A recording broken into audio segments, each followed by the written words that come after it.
This is the BGG Climbers week for the week ending 11/17/2021. This list is put together every week by Michael Alexander. If you like this video and want to see the actual list, look in the description. I'll have links to the list and the Geeklist in case you want to take a look at it. So let's get into this week. We'll start with the sub 10 videos real quickly and get into the top 10.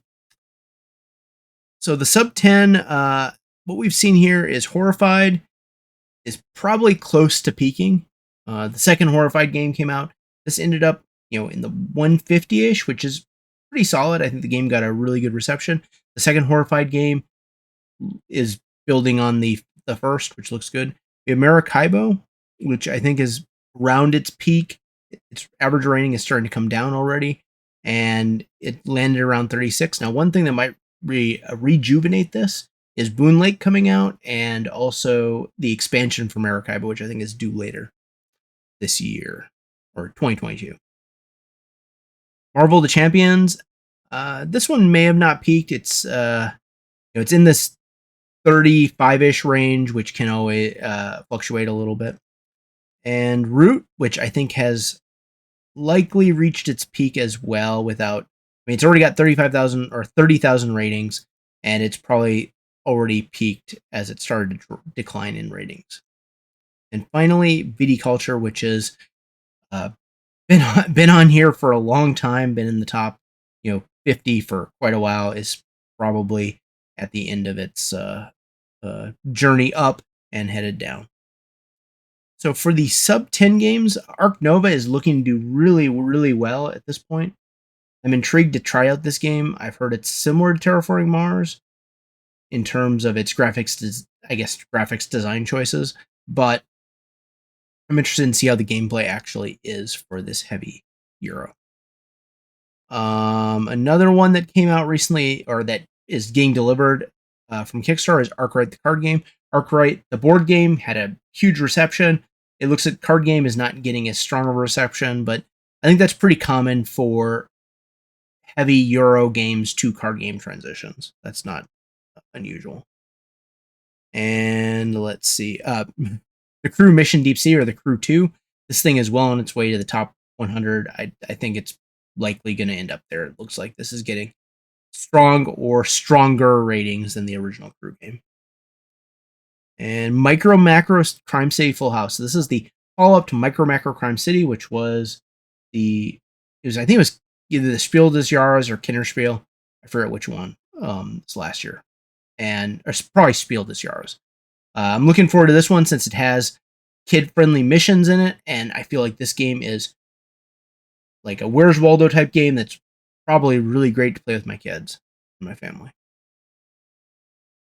And number 10, Clash of Decks Starter Kit. So this is, I think, on Board Game Arena, so it's able to get a lot of ratings, which I think is great for any Kickstarter to put their game on Board Game Arena because it makes it easy to play, easy to learn the rules, and then you can just update it when you get the final version of the rules available.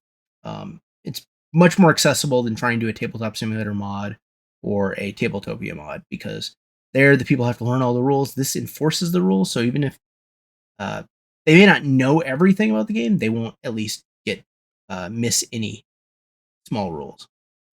As far as where this is going to land, I don't think this is going to end up in the top 100, probably not even the top 500 when it's starting out here. I do think the Kickstarter was getting a decent reception, though, so I'm interested to see how the final product is. Number 9 is Unfathomable. So this is doing really well. This is not unexpected. It's a Battlestar Galactica version 2, or Battlestar Galactica rethemed as Arkham Horror. I think the reception is pretty good. I do think I've read some balance issue problems with it, but I think you're going to see that in any game. I'm surprised that a game built on a previous IP has some balance issues, though. But I think these hidden trader games do tend to be more tricky to get the exact right balance. So it's number 9, Unfathomable.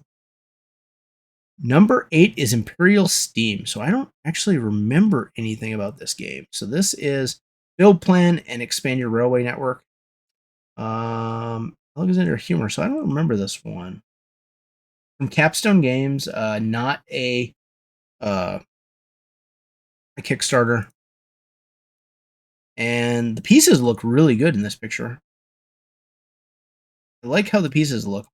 I'm interested to see how this plays. It looks like it's a route building and pick up deliver game, where you have like a player board and you're doing, pick up and deliver stuff.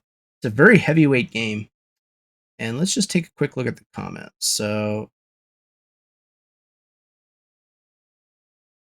relentless game with limited action that punishes you for making wrong decisions. Starts feeling scripted since you do the same action. Buying workers. Okay. Yeah. Unforgiving and heavy. So one thing I have felt is that heavy games that are very unforgiving, I feel like a heavy game where you can explore it without being like trounced on for choosing a poor path uh, can actually be really fun. Like I feel like Terraforming Mars has a lot of wide open stuff because there's so many cards and so many open choices, especially with the Prelude expansion. Where do I think this is going to land? So it's getting pretty good ratings, but I think we need to see more. It seems like the ratings are a little bit mixed in terms of how people are receiving this game because of its heavy weight and also its. I mean, there are games that are heavy that are very unforgiving, like Food Chain Magnate, but I think they cater to maybe a different group than are going to play this sort of heavy Euro. So let's see on this one. Imperial Steam, number 8. Number 7, The Hunger. So this one's at 7.59. So this one's it's doing okay. It's not got a bad start.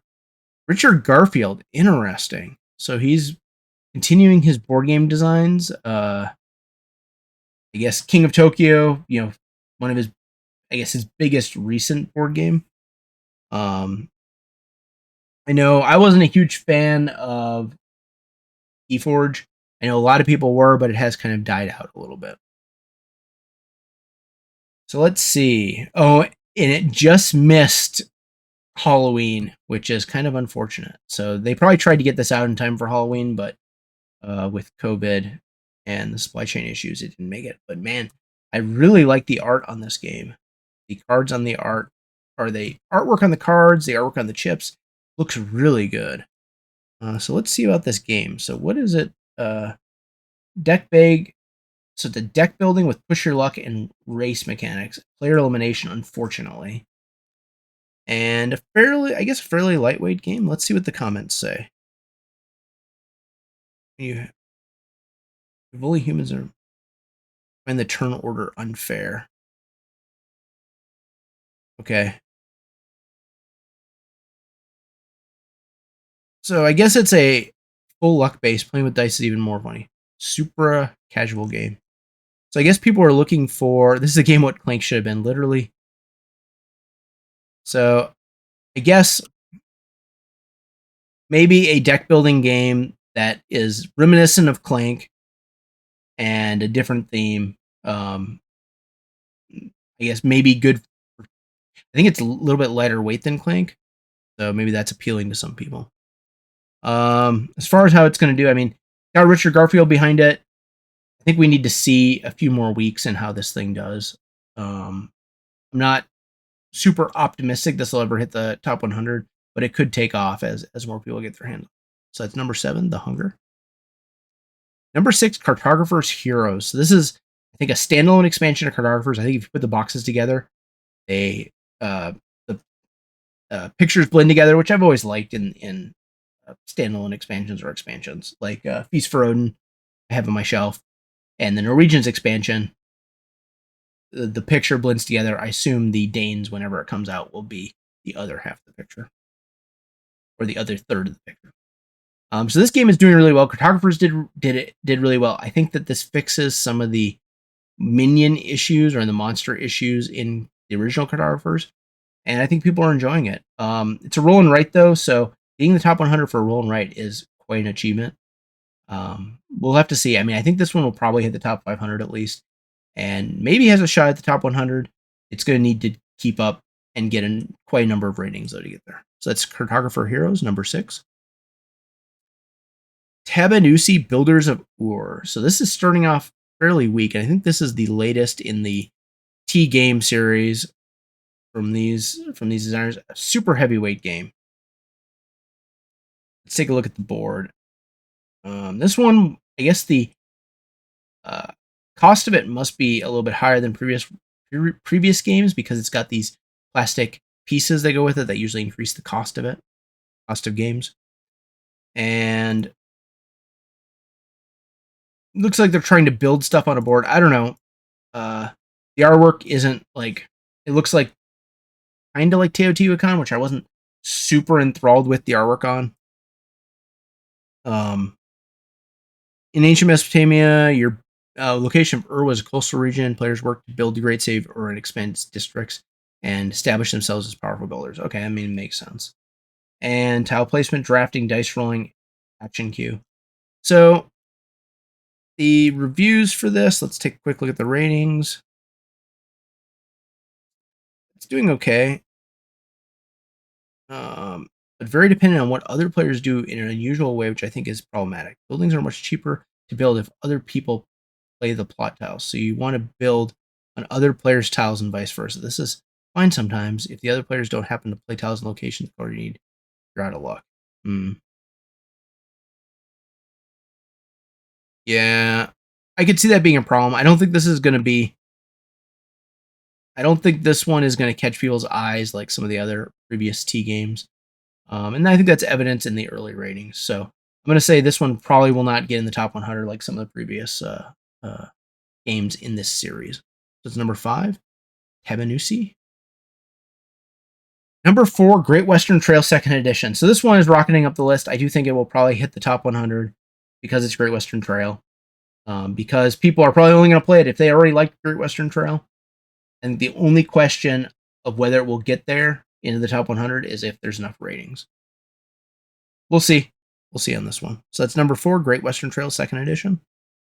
Number 7 is Seven Wonders Architects. So this one is not doing super great. I think part of its problem, maybe the price point, I think is the same as original Seven Wonders, even though I think it's smaller, maybe a less grandiose design. Or maybe a less innovative design, maybe. Maybe that's the right way to say it. I don't think this one's going to hit the top 100. I don't see the ratings picking up enough at this point after 500 that it's going to be able to move up in there. It probably will hit the top 500 though. So I think that's where we'll see this. So number 3, Seven Wonders Architects. Number 2, Role Player Adventures. So I think we've seen this one on the list a couple times. Its rating is actually climbing. So it's getting an average of 8.67 in the latest week. And that's catapulting it up the list, and that's why it's number 2.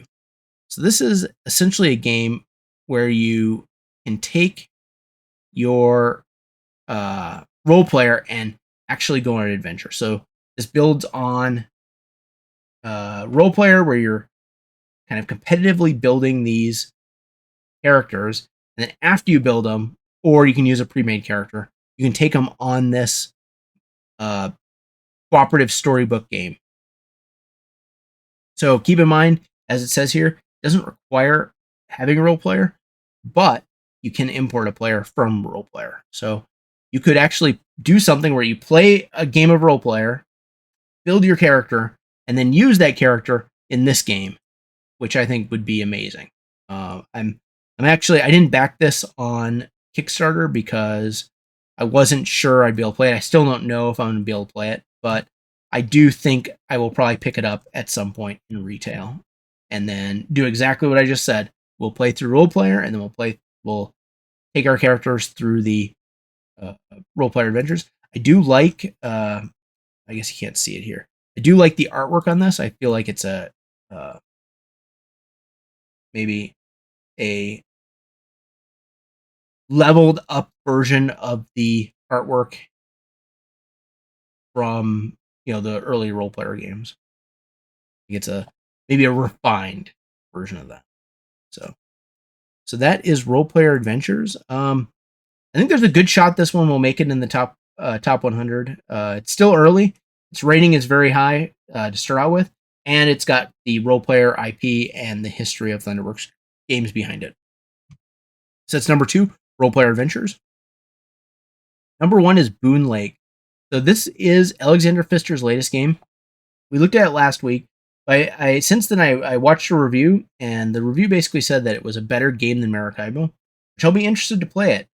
Also, in the last couple weeks, it's been climbing a little bit in terms of its ratings. I think it's a shorter game than Maracaibo as well. Let's see here, 80 to 160 minutes, so maybe not that much shorter. But I will say one thing is it has dual layer boards, which is something Maracaibo really could have used. And maybe it'll come in the expansion. I don't know. But I'm going to keep my eye out on this one. I have a feeling that maybe I'll end up playing it in the future. And some people have said that it makes it so that you don't really need Great Western Trail or Maracaibo anymore. So I'd be interested to see that. So that's Boon Lake. So this is the BGG Climbers for the week ending 11/17/2021. If you like this video, please like and please subscribe. And please take a look at our other videos. Thank you.